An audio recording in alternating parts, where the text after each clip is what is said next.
Hello, everybody. How are you? I look at this gathering of, let me see if I can do a head count, 150, 200 smart, ambitious restaurant people, and I think back to the beginning of my restaurant career, and the only thing I could think of is, where were you guys 25 years ago when I needed you? By age 10, I knew I wanted to open up my own restaurant, and by age 20, I was willing to drop out of college to pursue that career. But at that point, I hadn't met actually one single restaurant person. So I knew that all of you existed somewhere, so I went out on a search of you. And I thought, for some silly reason, that I might find you in the Florida Panhandle. So I dropped out of the University of Illinois. I went to the Florida Panhandle. I've told this story many, many times. And most of the time when I've told this story, I've told it in a pretty romantic way. But tonight, for the very first time, I'm actually going to tell you the real story, thorns and all. So when I first got to Florida, I applied at several restaurants, but my resume at the time pretty much boasted of selling shoes at Montgomery Ward, a brief stint at Hardee's and Wendy's, and a couple years of being a paper boy. So unfortunately, when I got there, no one would hire me. So after about 6 weeks and my money running quite thin, I took a job at an amusement park and working with some of the world's shadiest characters. And because I was also staying in an even shadier motel at the time, I decided to move in with one of these shady characters from the amusement park. Within about 2 weeks, I caught him red-handed in the apartment stealing money out of my closet. A fist fight ensued, and because his name was on the lease, I found myself on a Sunday evening homeless in Panama City, Florida. That very first night, I slept on the beach with $55 in my pocket. And so I remember calling my mother Collect the next morning and telling her, when she asked me how things were going, I said, "Things are wonderful. You won't imagine the view I have from my bedroom." At least I was being honest. So what I did is I took, somebody that next day had told me that there was a boarding house on Middle Beach Road. I went to this boarding house. I paid, if it was $50 to stay there for a week, and it also included a nutritious, if not tasty, breakfast. So I stayed there. I had $5 left over, and with that $5, I went to Wendy's. And Wendy's back in those days, if you guys remember, had a super bar. You would take a little plastic plate in there, and they had a little pasta bar. And I went in there for lunch. This is on a Monday, and I gave myself a plate of pasta that was about this high. And I ate that plate of pasta, and then I snuck that plate inside of a USA Today, snuck it out every single day, went home, washed it out, and brought it back every single day. Breakfast at the boarding house, lunch at Wendy's, and I just didn't eat for the rest of the day. 72 cents in my gas tank.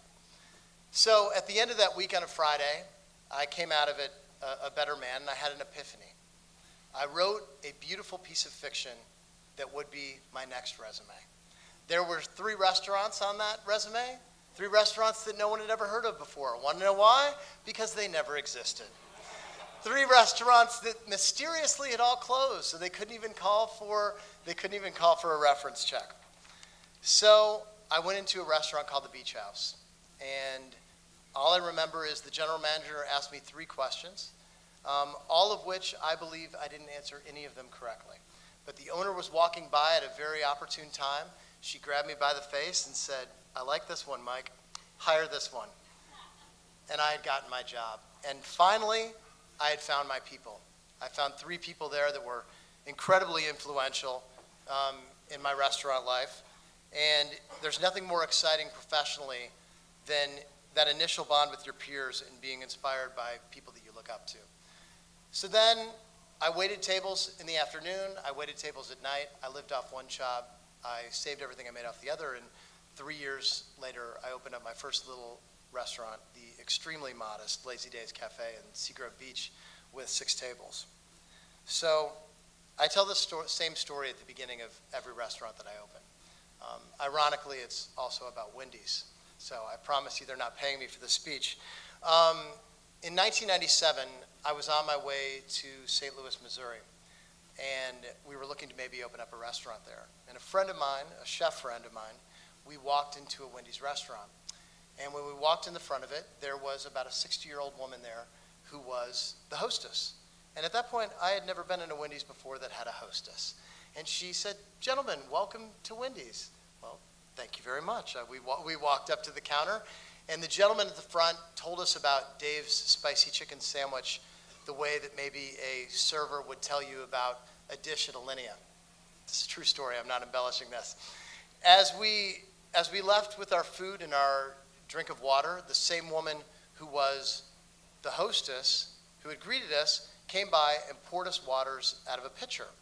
At this point, I looked up at my friend and said, "What the hell is going on?" I've been in fast food restaurants many, many times. I've never experienced something quite like this. So we went up to the front and we asked for the manager. He came out, shirt and tie, impeccably dressed, and I said, "Sir, listen, I got to tell you, I've been to 500 fast food restaurants in my lifetime, and this is the best fast food restaurant I've been in my entire life." And he goes, "Well, as you can see, we're very proud of it.